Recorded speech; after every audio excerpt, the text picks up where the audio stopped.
1962년 봄, 23세 박영희는 김성호와 결혼했다. 전쟁의 상흔이 아직 채 아물지 않은 시절이었지만 두 사람은 희망에 부풀어 있었다. 성호는 작은 공장에서 기계 수리공으로 일했고 영희는 집에서 바느질 일을 하며 가게에 보탬을 되었다. 신혼집은 단칸방이었지만 둘만의 보금자리가 있다는 사실만으로도 행복했다. 결혼 2년 후 첫 아들 민수가 태어났다. 영희는 아이를 품에 안은 순간 세상 무엇과도 바꿀 수 없는 보물을 얻었다는 생각이 들었다. 성우 역시 아들을 보며 눈시울을 붉혔다. 그는 자신이 아버지 없이 자란 아픔을 떠올리며 민수만큼은 절대 그런 어려움을 겪지 않게 해주겠다고 다짐했다. 하지만 현실은 녹록지 않았다. 아이가 태어나면서 생활비는 늘어갔지만 수입은 여전히 부족했다. 영희는 민수를 등에 업고 바느질 일을 계속했다. 밤늦게까지 재봉틀 소리가 집안을 울렸고 성우는 공장에서 항상 야근을 했다. 두 사람의 하루는 새벽 5시에 시작되어 밤 11시에야 끝났다. 민수의 성장과 부모의 기대. 민수는 또래보다 유난히 똑똑했다. 5살 때부터 혼자서 책을 읽었고 초등학교에 입학하자마자 반에서 1등을 했다. 담임 선생님은 부모 면담에서 민수는 정말 특별한 아이라고 칭찬했다. 영희와 성우는 그 말을 들으며 가슴이 벅차올랐다. 우리 민수는 달라. 공부로 성공해서 우리 같은 고생은 안 할 거야. 영희는 밤마다 민수의 잠든 얼굴을 바라보며 이런 생각을 했다. 성우 역시 같은 마음이었다. 그들은 민수가 좋은 교육을 받을 수 있도록 더 많은 돈을 벌기 위해 몸부림쳤다. 민수가 초등학교 3학년이 되자 영희는 더 큰 결심을 했다. 바느질 일만으로는 한계가 있다고 생각한 그녀는 작은 반찬 가게를 시작했다. 새벽 4시에 일어나 김치와 나물을 담그고 저녁까지 시장에서 장사를 했다. 성우도 마찬가지였다. 공장에서 매일 야간 잔업을 했고 주말에는 건설 현장에서 일용직으로 일했다. 몸은 피곤했지만 앞으로 들어갈 민수의 학비를 생각하면 쉴 수가 없었다. 때로는 하루에 서너 시간도 제대로 잠을 자지 못했지만 민수가 아빠, 엄마 고마워요라고 말할 때마다 모든 피로가 날아갔다. 민수가 중학교에 진학하면서 경쟁은 더욱 치열해졌다. 같은 반 친구들은 대부분 부유한 집 아이들이었고 비싼 과외와 학원을 다니며 실력을 쌓았다. 민수는 똑똑했지만 경제적 뒷받침이 부족해 성적이 조금씩 떨어지기 시작했다. 어느 날 민수가 시무룩한 표정으로 집에 돌아왔다. 영희가 이유를 묻자 민수는 망설이다가 입을 열었다. 친구들은 다 영어 과외를 받는데 저만 못 받아요. 그 말을 듣는 순간 영희의 가슴이 찢어지는 것 같았다. 아들이 친구들과 비교당하며 상처받고 있다는 사실이 너무나 아팠다. 그날 밤 영희와 성우는 오랜 시간 이야기를 나눴다. 민수가 상처받는 걸 보니 마음이 아파 죽겠어. 영희의 목소리에는 울음이 섞여 있었다. 나도 마찬가지야 하지만 지금도 우리가 할 수 있는 최선을 다하고 있잖아. 결국 영희는 매일 저녁 근처 식당에서 설거지를 했다. 몸은 더욱 힘들어졌지만 민수의 영어 과외비를 마련할 수 있었다. 민수는 부모의 희생을 알고 있었다. 때로는 밤늦게 들어오는 어머니의 거친 손을 보며 미안해했고 아버지가 피곤해 지쳐 소파에서 잠드는 모습을 보며 가슴이 아팠다. 그래서 더욱 열심히 공부했다. 중학교 3학년 때는 다시 전교 3등 안에 들 수 있었다. 고등학교에 진학한 민수는 명문대 진학이라는 더 큰 목표를 갖게 되었다. 그의 담임 선생님은 민수 정도면 서울대도 충분히 갈 수 있다고 격려했다. 하지만 그만큼 준비해야 할 것도 많아졌다. 수학, 영어, 과외는 기본이었고 논술 학원까지 다녀야 했다. 영희와 성우는 아들의 꿈을 위해 힘든 노동을 감수했다. 하루 평균 수면 시간이 3배, 4시간에 불과했다. 무릎과 허리가 아파 걸음걸이가 부자연스러워졌지만 민수 앞에서는 아프다는 소리를 한 번도 하지 않았다. 민수의 고세 시절, 집안 분위기는 극도로 긴장되어 있었다. 영희는 민수의 건강을 위해 매일 영양가 있는 음식을 준비했고, TV는 한 달 넘게 켜지지 않았고, 전화벨 소리도 최대한 작게 줄였다. 민수야, 너만 대학 가면 우리는 뭐든 상관없어. 영희는 종종 이런 말을 했다. 그녀에게는 정말로 민수의 성공이 인생의 전부였다. 자신의 꿈, 자신의 행복은 이미 오래전에 접어둔 채 오직 아들을 위해 살았다. 드디어 민수가 서울의 명문대학에 합격했다. 합격 통지서를 받은 날, 영희는 동네를 돌아다니며 모든 이웃에게 소식을 알렸다. 성우는 술을 마시지 않았는데도 하루 종일 취한 사람처럼 웃었다. 대학에 진학한 민수는 열심히 공부해서 장학금을 받았고 과외 아르바이트도 해서 돈을 모았다. 민수는 부모의 희생을 잘 알고 있었기에 대학 생활을 성실하게 했다. 하지만 부모는 공부만 하라며 생활비를 계속 보내주었다. 대학 3학년이 되자 민수는 새로운 꿈을 품게 되었다. 미국 유학이었다. 교수님의 추천으로 미국 명문대학원 진학 기회가 생긴 것이다. 민수는 설렘과 동시에 걱정을 안고 부모에게 이야기했다. 엄마, 아빠, 제가 미국 유학 기회를 얻었어요. 하지만 돈이 많이 들 것 같아서요. 민수의 말을 들은 순간 영희와 성우는 잠시 말을 잃었다. 유학 비용은 지금까지 들어간 돈과는 차원이 다른 규모였다. 하지만 두 사람의 생각은 같았다. 민수야, 기회가 왔으면 놓치면 안 되지. 우리가 어떻게든 해볼게. 그날 밤 부부는 현실적인 계산을 해보았다. 유학 비용은 최소 2억 원은 들어갈 것 같았다. 하지만 민수의 미래를 생각하면 포기할 수 없었다. 여보, 우리 노후 자금으로 모아둔 돈이 있잖아요. 영희가 조심스럽게 말했다. 그 돈까지 써도 될까? 우리가 늙으면 어떻게 하지? 민수가 성공하면 우리를 돌봐줄 거야. 지금까지 우리가 얼마나 희생했는데 민수가 모를 리 없어. 결국 부부는 자신들의 노후 자금을 민수의 유학 비용으로 쓰기로 결정했다. 20년간 모은 돈을 한 번에 투자하는 것은 큰 모험이었지만 민수에 대한 믿음이 있었다. 민수의 유학이 확정되자 준비해야 할 것들이 산더미처럼 쌓였다. 영어 점수를 높이기 위한 어학원 비용, 유학원 상담비, 각종 서류 준비 비용 등 예상보다 훨씬 많은 돈이 들어갔다. 영희는 자신이 아끼던 금반지와 목걸이까지 팔았다. 어머니 유품이었던 금반지를 전당포에 맡길 때 눈물이 났지만 참았다. 민수는 부모의 희생이 얼마나 큰지 알고 있었다. 유학을 포기하겠다고 말하기도 했지만 부모는 절대 안 된다며 막았다. 이런 기회는 다시 오지 않아. 우리는 괜찮으니까 걱정하지 마. 결국 민수는 부모의 성원에 힘입어 미국으로 떠났다. 공항에서 이별할 때 영희는 참았던 눈물을 터뜨렸다. 성우도 남자라고 참고 있었지만 속으로는 눈물을 흘렸다. 미국에서의 새로운 시작 민수가 미국에 도착한 것은 2010년 가을이었다. 처음 보는 거대한 캠퍼스와 다양한 인종의 학생들, 그리고 모든 것이 영어로 진행되는 수업 환경은 그에게 큰 충격이었다. 한국에서는 우수한 학생이었지만 여기서는 모든 것을 다시 시작해야 했다. 첫 달은 특히 힘들었다. 영어로 진행되는 수업을 따라가기도 버거웠고 문화적 차이로 인한 스트레스도 만만치 않았다. 기숙사 룸메이트는 친절했지만 깊은 대화를 나누기에는 언어적 한계가 있었다.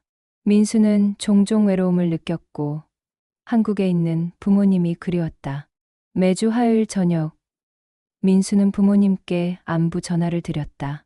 시차 때문에 한국은 새벽이었지만 영희는 항상 전화를 기다리고 있었다. 민수야, 잘 지내고 있지? 밥은 제대로 먹고? 네. 엄마 잘 지내고 있어요. 처음에는 힘들었는데 이제 조금씩 적응되고 있어요. 그래, 다행이다. 돈은 부족하지 않아? 부족하면 언제든지 말해. 영희는 아들이 경제적 어려움 때문에 공부에 지장받는 것을 가장 걱정했다. 민수도 그런 어머니의 마음을 알기에 힘들다는 소리는 하지 않았다. 하지만 현실적으로 돈은 계속 부족했다. 학비와 생활비를 합치면 한 달에 200만 원 이상이 들어갔다. 아르바이트를 하려 해도 학생 비자로는 교내에서만 제한적으로 일할 수 있었고 그 수입으로는 턱없이 부족했다. 한국에서 영희와 성우는 아들을 위해 더욱 극한의 노동을 감수했다. 영희는 이제 60세 가까워졌지만 아직도 새벽 5시에 일어나 밤까지 일을 했다. 성우도 마찬가지였다. 60세의 나이에도 육체 노동을 계속했다. 공장에서 일을 할 때면 힘들어지는 게 느껴졌지만 민수가 졸업할 때까지는 버텨야 한다고 생각했다. 매달 200만 원씩 송금하는 것은 부부에게 큰 부담이었다. 그들 자신의 생활비를 최대한 줄이고 병원비도 아끼며 겨우겨우 버텼다. 친구들의 모임에도 나가지 않았고 새 옷 한 벌 사는 것도 사치라고 생각했다. 여보, 우리가 언제까지 이렇게 살아야 할까? 어느 날 저녁 영희가 지친 목소리로 말했다. 민수가 졸업하면 좋은 직장에 취업할 거야. 그러면 우리도 좀 편해질 거고. 성우도 지쳐 있었지만 희망을 놓지 않으려 했다. 민수의 적응과 변화하는 마음. 시간이 흐르면서 민수는 미국 생활에 점점 적응해 갔다. 영어 실력도 늘었고 현지 학생들과도 친분을 쌓았다. 특히 같은 연구실의 동료들과는 가까운 사이가 되었다. 그들과 함께 파티에 가고 주말에는 여행도 다녔다. 하지만 이런 생활을 하면서 민수의 마음에 미묘한 변화가 생기기 시작했다.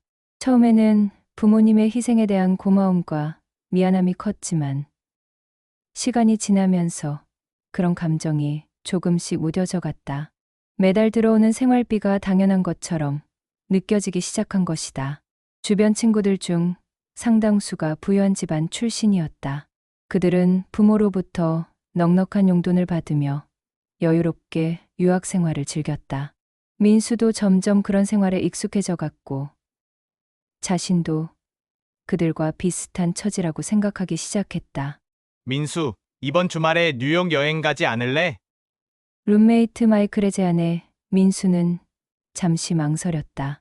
여행비는 만만치 않았지만 거절하기도 어려웠다. 좋아, 가자. 결국 민수는 부모님이 보내주신 생활비에서 여행비를 썼다. 처음에는 약간의 죄책감이 있었지만 가끔 이런 것도 필요하다며 스스로를 합리화했다. 대학원 2년 차가 되자 민수는 이정이라는 여학생을 만났다. 같은 한국인 유학생인 정희는 민수보다 1살 어렸고 심리학을 전공하고 있었다. 처음 만난 것은 한국인 학생회 모임에서였다. 정희는 상냥하고 배려심이 많은 성격이었다. 민수가 힘들어할 때마다 따뜻하게 위로해 주었고 함께 시간을 보낼 때면 마음이 편안했다. 두 사람은 자연스럽게 연인 관계가 되었다. 하지만 정희의 집안 사정은 민수네만큼이나 어려웠다. 정희의 아버지는 작은 회사에 다니는 일반 직장인이었고 어머니는 파트타임으로 일했다. 정희의 유학 비용도 부모님이 빚을 내서 마련한 것이었다. 민수와 정희는 서로의 처지를 이해했고 그것이 두 사람을 더욱 가깝게 만들었다. 하지만 동시에 사람 모두 경제적으로 여유롭지 못한 상황이었다. 교제를 시작한 지 1년 반 후 민수는 정희에게 결혼을 제안했다. 두 사람 모두 졸업을 앞두고 있었고 앞으로의 인생을 함께하고 싶다는 마음이 컸다. 정희야, 우리 결혼하자. 민수의 프러포즈에 정희는 기뻐했지만 동시에 걱정도 되었다. 오빠, 결혼은 좋지만 결혼식 비용은 어떻게 해? 우리 집도 형편이 어려운 건 오빠도 알잖아. 그건 우리 부모님께 말씀드려보자. 분명 도와주실 거야. 민수는 망설임 없이 대답했다. 지금까지 부모님이 모든 것을 지원해 주셨으니 결혼 비용도 당연히 도와주실 거라고 생각했다. 민수는 부모님께 전화를 드려 결혼 계획을 알렸다. 영희와 성우는 아들의 결혼 소식에 기뻐하면서도 동시에 걱정이 앞섰다. 민수야, 결혼은 좋은 일이야. 그런데 결혼 비용은 어떻게 할 생각이니? 성우의 질문에 민수는 잠시 망설였다. 아빠, 죄송하지만 저희 둘 다 아직 학생이고 정희 집도 형편이 어려워서 부모님께서 도움을 주실 수 있으실까요? 영희와 성우는 서로를 바라보며 잠시 말을 잃었다. 지금까지도 매달 생활비를 보내느라 빠듯한 상황에서 결혼 비용까지 부담하는 것은 쉽지 않았다. 하지만 아들의 인생 대사를 망칠 수는 없었다. 그래, 우리가 어떻게든 해보자. 영희가 먼저 입을 열었다. 엄마, 아빠 정말 죄송해요. 나중에 꼭 갚을게요. 뭔 소리야. 부모가 자식 결혼식 비용 되는 게 당연한 거지. 성우의 말에는 진심이 담겨 있었다. 하지만 속으로는 어떻게 돈을 마련할지 막막했다. 결혼 준비의 현실, 결혼이 결정되자 준비해야 할 것들이 산더미처럼 쌓였다. 미국에서 결혼식을 올릴지, 한국에서 올릴지부터 결정해야 했다. 결국 양가 부모님들이 참석하기 어려운 상황을 고려해 한국에서 간단히 올리기로 했다. 하지만 간단이라고 해도 비용은 만만치 않았다. 예식장 비용, 예복 대여비, 신혼여행비, 혼수 비용까지 합치면 5천만 원은 좋게 들어갈 것 같았다. 정인회에서는 정말로 도움을 줄 수 없는 상황이어서 결국 모든 비용을 민수네에서 부담해야 했다. 영희와 성우는 또다시 어려운 결정을 해야 했다. 집을 담보로 대출을 받는 것이었다. 이미 민수 유학비로 노후 자금을 모두 쓴 상황에서 대출을 받는 것은 큰 부담이었다. 여보, 이래도 될까? 민수 결혼을 망칠 수는 없잖아. 민수가 졸업하고 취업하면 도와줄 거야. 결국 부부는 대출을 받기로 했다. 원리자만 해도 50만 원이 넘어갔지만 아들의 행복을 위해서라면 감수할 수 있다고 생각했다. 한국에서의 결혼식 2014년 여름.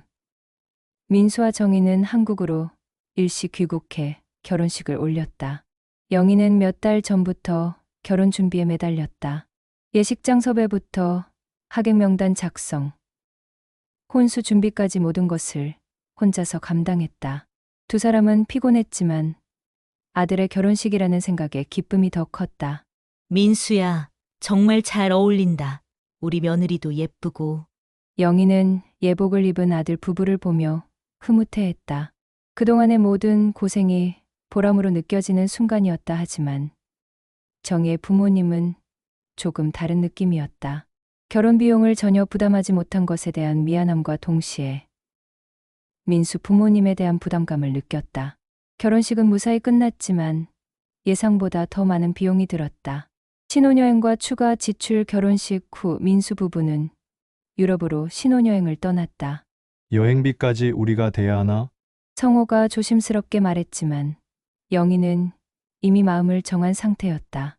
아들 신혼여행인데 이것까지 못해주면 안 되지. 결국 신혼여행비 1,500만 원도 부모가 부담했다. 신혼여행을 마치고 미국으로 돌아간 민수 부부는 본격적인 취업 준비에 들어갔다. 하지만 현실은 녹록지 않았다. 외국인으로서 미국에서 취업하는 것은 생각보다 어려웠고 비자 문제도 복잡했다. 결국 민수는 졸업 후 1년간 더 미국에 머물며 취업 준비를 하기로 결정했다. 정희도 마찬가지였다. 이는 곧 추가 생활비가 필요하다는 의미였다. 더구나 이제는 2명의 생활비가 필요했다. 아빠, 죄송하지만 당분간 저희 생활비를 더 도와주실 수 있을까요? 취업하면 바로 독립하겠습니다. 민수의 전화를 받은 성우는 한숨을 쉬었다. 이미 한계에 달한 상황이었지만 아들 부부가 굶을 수는 없었다. 얼마나 더 필요하니? 한 달에 300만 원 정도면. 300만 원 하지만 성우는 거절할 수 없었다. 알았다. 우리가 어떻게든 해보자. 매달 300만 원을 송금하면서 자신들의 생활비는 최소한으로 줄여야 했다. 영희는 관절염이 심해져 걷기도 힘들어졌지만 병원에 가는 것도 사치라고 생각했다. 성우는 공장일에 체력적 한계를 느끼기 시작했다. 여보, 우리 언제까지 이렇게 살아야 해? 영희의 목소리에는 절망감이 섞여 있었다. 민수가 취업하면 끝나는 거야. 조금만 더 버티자. 성우도 지쳐 있었지만 포기할 수는 없었다. 하지만 현실은 더욱 가혹했다. 한편 미국에서 민수의 마음가짐은 점점 변하고 있었다.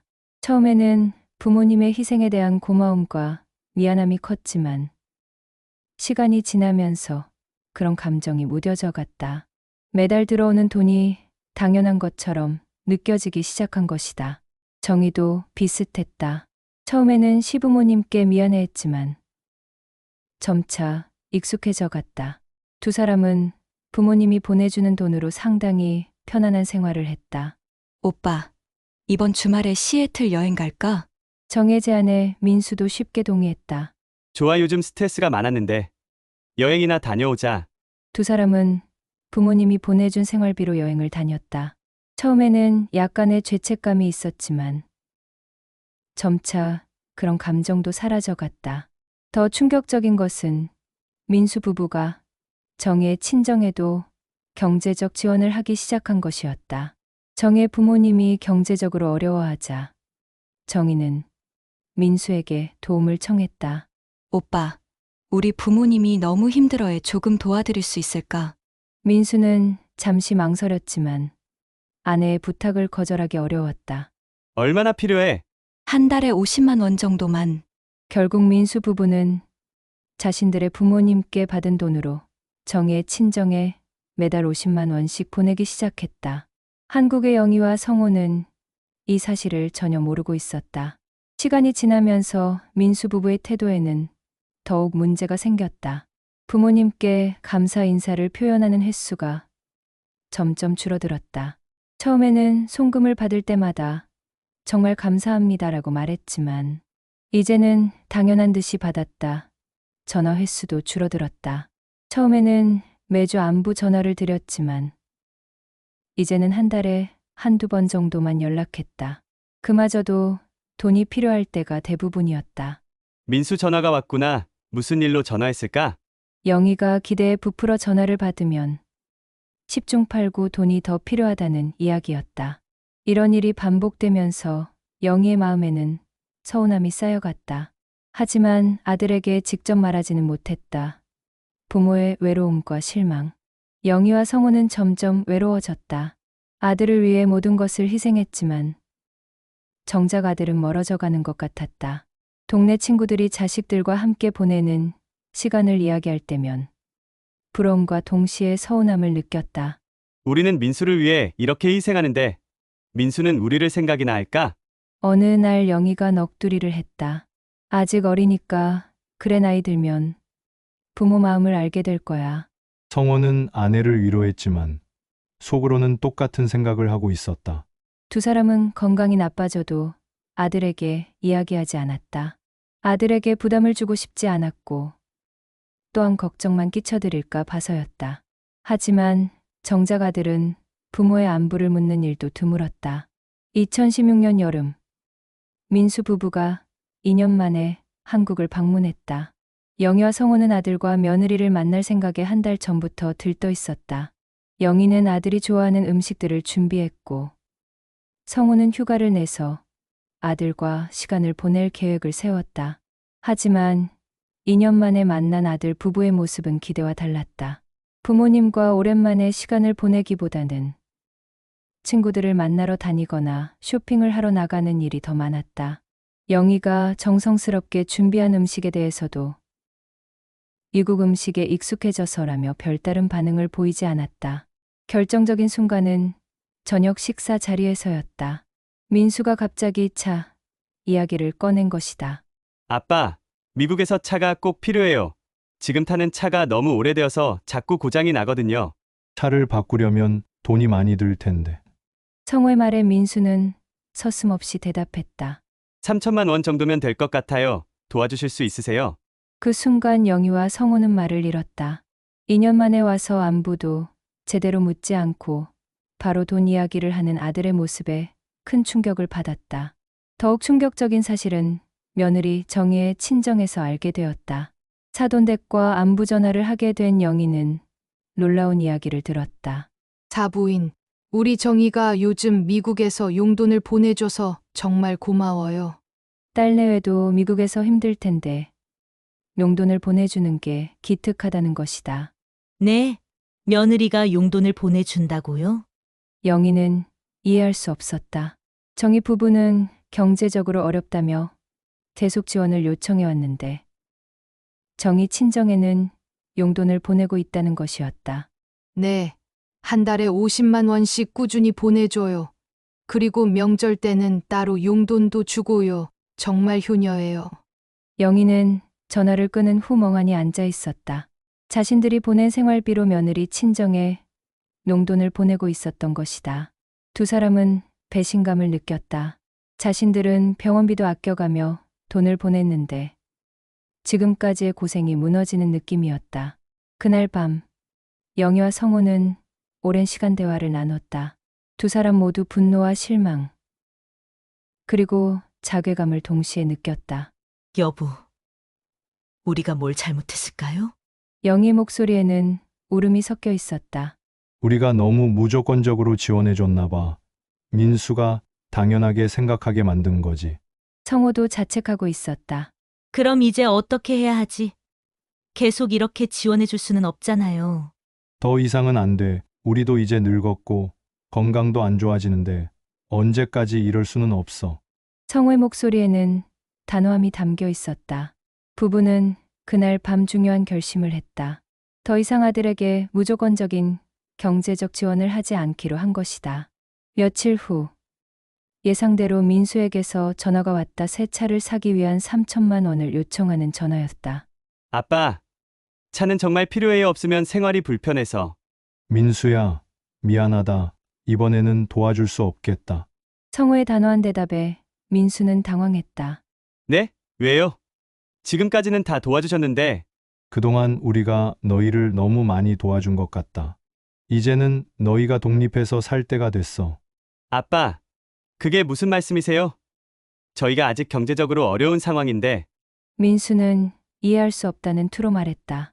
민수야, 우리도 이제 늙었다.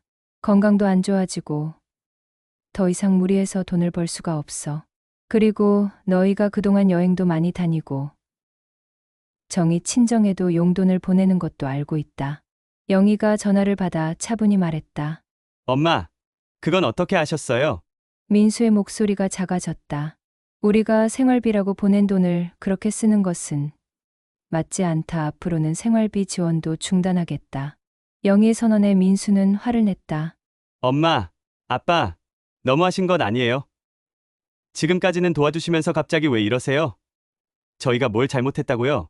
민수야, 우리가 도와준 것은 너희가 어려울 때 도움이 되라고 한 거야. 여행비나 다른 용도로 쓰라고 준 게 아니었어. 성호가 참았던 말을 했다. 그리고 2년 만에 와서 안부 인사도 제대로 안 하고 바로 돈 이야기부터 하는 것도 서운하다. 영희도 마음에 쌓였던 이야기를 털어놓았다. 저희가 언제 그랬어요? 부모님께 항상 감사하게 생각하고 있어요. 민수는 변명했지만 부모의 마음은 이미 결정된 상태였다. 미안하다, 민수야. 이제부터는 너희가 책임지고 살아야 해. 부모의 지원이 끊기자 민수 부부는 처음으로 현실적인 어려움을 겪기 시작했다. 그동안 넉넉하게 들어오던 생활비가 끊기니 모든 것이 빠듯해졌다. 가장 먼저 포기해야 한 것은 좋은 아파트였다. 월세가 너무 비싸서 더 저렴한 곳으로 이사해야 했다. 외식도 줄여야 했고 여행 계획도 모두 취소해야 했다. 오빠, 이제 정말 어떻게 해야 할까? 정희도 불안해했다. 취업을 빨리 해야겠어. 더 이상 부모님께 의존할 수는 없으니까. 민수도 현실을 받아들이기 시작했다. 하지만 막상 독립해서 살아보니 돈 관리가 얼마나 어려운지 알게 되었다. 그동안 부모님이 보내주신 돈이 얼마나 큰 도움이었는지 절실히 깨달았다. 민수는 미국에서 취업을 위해 노력했지만 외국인으로서의 취업은 생각보다 훨씬 어려웠다. 비자 문제도 복잡했고 언어적 한계도 있었다. 몇 번의 면접 기회가 있었지만 번번이 떨어졌다. 정희도 마찬가지였다. 심리학 전공으로는 미국에서 취업하기가 더욱 어려웠다. 두 사람은 점점 막막함을 느꼈다. 결국 민수 부부는 어려운 결정을 내렸다. 미국에서의 꿈을 포기하고 한국으로 돌아가기로 한 것이다. 오빠, 정말 한국으로 돌아가는 게 맞을까요? 다른 방법이 없어. 여기서는 더 이상 버틸 수 없어. 2017년 봄, 민수 부부는 한국으로 돌아왔다. 유학의 꿈, 미국에서의 성공이라는 꿈은 모두 물거품이 되었다. 한국에 돌아온 민수는 취업 준비를 시작했다. 미국 유학 경험이 있다고 해서 쉽게 취업이 될 것이라고 생각했지만 현실은 달랐다. 몇 년간의 공백기와 실무, 경험 부족으로 취업이 쉽지 않았다. 정희도 마찬가지였다. 한국에서의 취업 시장은 그들이 생각했던 것보다 훨씬 경쟁이 치열했다. 더 큰 문제는 거주지였다. 민수는 부모에게 집을 마련해달라고 요구했다. 아빠, 저희가 살 집을 마련해 주실 수 있나요? 전세든 매매든. 민수야, 우리가 지금 무슨 돈으로 집을 마련해줘. 이미 대출이 너무 많아서 더 이상은 불가능해. 성우의 대답에 민수는 당황했다. 그럼 저희는 어디서 살아요? 우선 우리 집에서 지내면서 취업 준비를 하고, 취업하면 독립해라. 함께 살며 느끼는 불편함. 민수 부부가 부모와 함께 살기 시작하면서 여러 가지 갈등이 생겼다. 생활 패턴도 달랐고 서로에 대한 기대도 달랐다. 영희는 며느리가 집안일을 도와주기를 기대했지만 정희는 취업 준비로 바빠서 그럴 여유가 없었다. 민수도 마찬가지였다. 집안일은 여전히 영희의 몫이었다. 경제적인 부분에서도 갈등이 있었다. 민수 부부는 수입이 없는 상황에서 부모에게 생활비를 의존해야 했지만 영희와 성우도 경제적으로 여유롭지 못했다. 민수야, 우리도 이제 은퇴 나이인데 언제까지 너희를 부양할 수는 없다. 성우가 조심스럽게 말했다. 알아요. 아빠 빨리 취업해서 독립할게요. 하지만 민수의 마음속에는 여전히 부모가 도와주는 것이 당연하다는 생각이 남아 있었다. 몇 개월간의 노력 끝에 민수는 중견기업에 취업했다.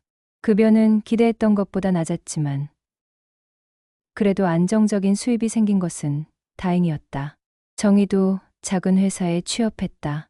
두 사람은 부모님 집을 나와 작은 원룸에서 신혼생활을 다시 시작했다. 조그만 원룸이었지만 자신들의 힘으로 마련한 공간이라는 점에서 의미가 있었다. 하지만 민수의 마음속에는 여전히 아쉬움이 남아 있었다. 부모님이 집을 마련해 주지 않은 것에 대한 서운함이 있었다. 부모에 대한 새로운 인식. 시간이 지나면서 민수는 독립적인 생활을 통해 많은 것을 깨닫게 되었다. 월세, 생활비, 각종 공과금을 직접 내다 보니 돈의 소중함을 알게 되었다. 그리고 그동안 부모님이 얼마나 큰 희생을 했는지 비로소 이해하게 되었다. 특히 정희가 임신을 하면서 민수의 생각은 더욱 변화했다. 아이를 가져야 한다는 책임감과 함께 부모가 된다는 것의 의미를 깊이 생각해 보게 된 것이다. 오빠, 우리 아이가 태어나면 우리 부모님처럼 희생해야 할까? 어느 날 정희가 민수에게 물었다. 글쎄, 부모님이 우리에게 해주신 것을 생각하면. 민수는 말을 잇지 못했다. 그동안 자신이 얼마나 이기적이었는지 깨닫기 시작했기 때문이다. 2018년 추석, 민수는 처음으로 부모님께 제대로 된 선물을 준비했다. 비싸지는 않았지만 자신의 돈으로 마련한 건강식품과 옷이었다. 아빠, 엄마, 그동안 정말 죄송했어요. 민수가 선물을 드리며 진심으로 사과했다. 민수야, 왜 갑자기 이래? 영희는 놀라면서도 감동했다. 제가 그동안 너무 철없이 행동했어요. 부모님이 얼마나 힘드셨을지 이제야 조금 알 것 같아요. 민수의 진심 어린 사과에 영희는 눈물을 흘렸다. 그동안 쌓였던 서운함이 한순간에 녹아내렸다. 우리 민수가 철이 들었구나. 성호도 감격해했다. 정희의 변화, 정희도 시어머니에 대한 태도가 변했다. 그동안 당연하게 생각했던 시어머니의 배려와 희생에 대해 감사함을 느끼기 시작했다. 어머니, 그동안 제가 철이 없어서 죄송했어요. 정희도 영희에게 진심으로 사과했다. 며느리야, 무슨 소리야. 우리 가족인데. 영희는 며느리의 변화된 모습에 기뻤다. 2019년 봄, 민수와 정희 사이에 딸이 태어났다. 손녀를 본 영희와 성호는 그 어느 때보다 행복했다. 할머니, 할아버지가 많이 사랑해 줄게. 영희는 갓난아기를 안고 눈물을 흘렸다. 민수는 아이를 보는 순간 부모의 마음을 온전히 이해하게 되었다. 이 작은 생명을 위해서라면 무엇이든 할 수 있을 것 같은 마음이 들었다. 그리고 자신의 부모님도 똑같은 마음이었을 것이라는 생각이 들었다. 아빠, 엄마, 제가 정말 죄송해요. 그리고 정말 감사해요. 민수는 아이를 안고 있는 부모님을 보며 진심으로 말했다. 민수야, 이제 내가 아빠가 되었으니 우리 마음을 알겠지? 성호가 웃으며 말했다. 네. 이제 정말 알 것 같아요. 민수는 직장에서 인정받기 시작했고 정희도 육아휴직 후 복직했다. 두 사람의 수입이 안정되면서 진정한 경제적 독립을 이루게 되었다. 더 나아가 민수는 이제 부모님을 부양해야 한다는 책임감을 느꼈다. 그동안 부모님이 자신들을 위해 희생한 것을 생각하면 이제는 자신이 부모님을 돌봐드려야 할 때라고 생각했다. 아빠, 엄마, 이제 제가 부모님께 용돈을 드리고 싶어요. 민수야, 우리는 괜찮다. 내가 내 가정 잘 꾸리는 것이 더 중요해. 영희는 사양했지만 민수의 마음은 확고했다. 아니에요. 제가 받은 사랑을 이제 조금이라도 돌려드리고 싶어요. 결국 민수는 매달 부모님께 용돈을 드리기 시작했다. 많은 금액은 아니었지만 부모에게는 아들의 마음이 더욱 고마웠다. 영희와 성우는 어느덧 60대 중반이 되었다. 두 분 모두 오랜 기간의 과로로 인해 건강이 좋지 않았다. 영희는 관절염이 심해져 거동이 불편해졌고 성우는 혈압과 당뇨병으로 약을 복용하고 있었다. 민수는 부모님의 건강 상태를 알고 더욱 죄책감을 느꼈다. 자신 때문에 부모님이 건강을 해쳐가며 일하셨다는 것을 알게 되었기 때문이다. 아빠, 엄마, 이제 일 그만하시고 쉬세요. 우린 괜찮다. 민수야, 제가 부모님 생활비를 책임질게요.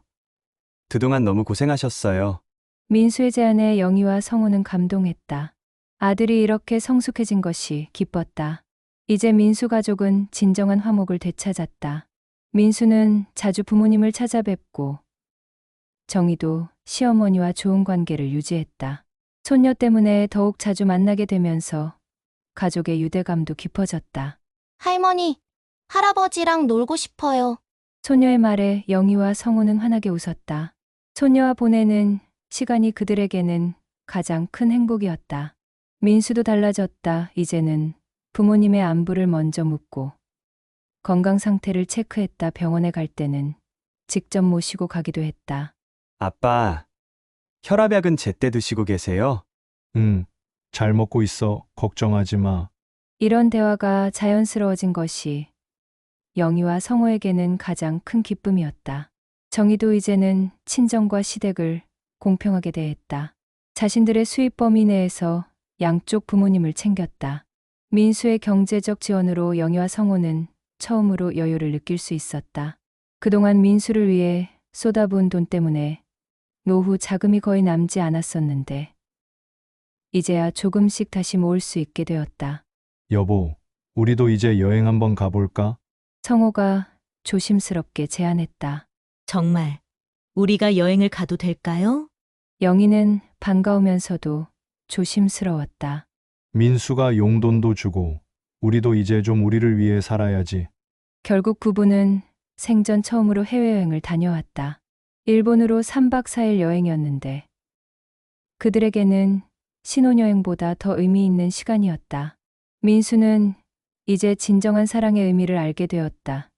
무조건적인 지원과 희생이 사랑의 전부가 아니라는 것을 깨달았다. 때로는 단호한 거절이 더 큰 사랑일 수 있다는 것을 알게 된 것이다.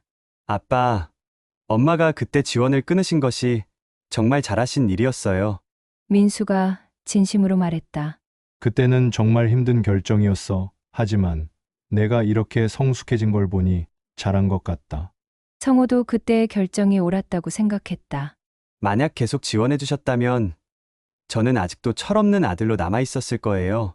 민수 부부는 손녀를 키우면서 새로운 방식의 사랑을 실천했다. 무조건적인 지원보다는 아이가 스스로 할 수 있는 것들을 격려했다. 우리 딸은 스스로 할 수 있는 것들을 많이 배워야 해. 정희가 말하자 민수도 고개를 끄덕였다. 그래, 우리가 받았던 방식과는 다르게 키우자. 영희와 성호도 손녀를 대하는 방식이 달랐다. 무조건 해주기보다는 아이가 스스로 할 수 있도록 격려했다. 손녀가 부탁해도 영희는 먼저 아이가 해볼 수 있도록 기다렸다. 우리 공주가 먼저 해보고 안 되면 할머니가 도와줄게.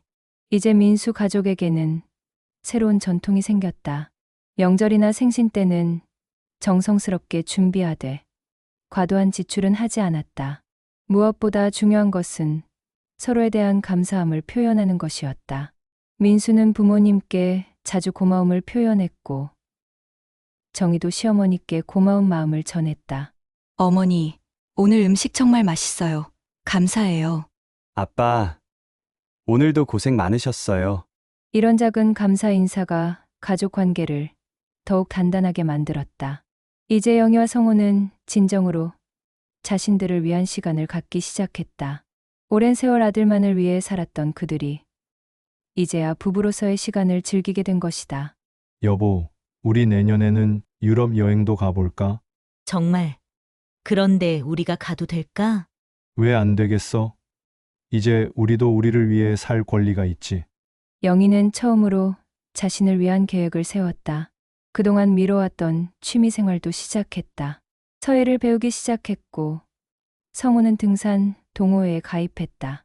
이제 영희는 진정한 행복이 무엇인지 알 것 같았다. 아들을 위해 모든 것을 희생하는 것이 사랑이라고 생각했지만 실제로는 아들을 의존적으로 만들고 있었다는 것을 깨달았다. 여보, 우리가 그때 마음을 단단히 먹길 잘했어요.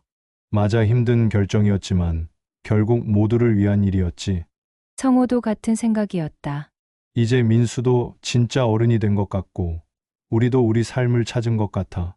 그동안의 오해와 서운함은 모두 사라지고 진정한 가족의 모습을 되찾았다.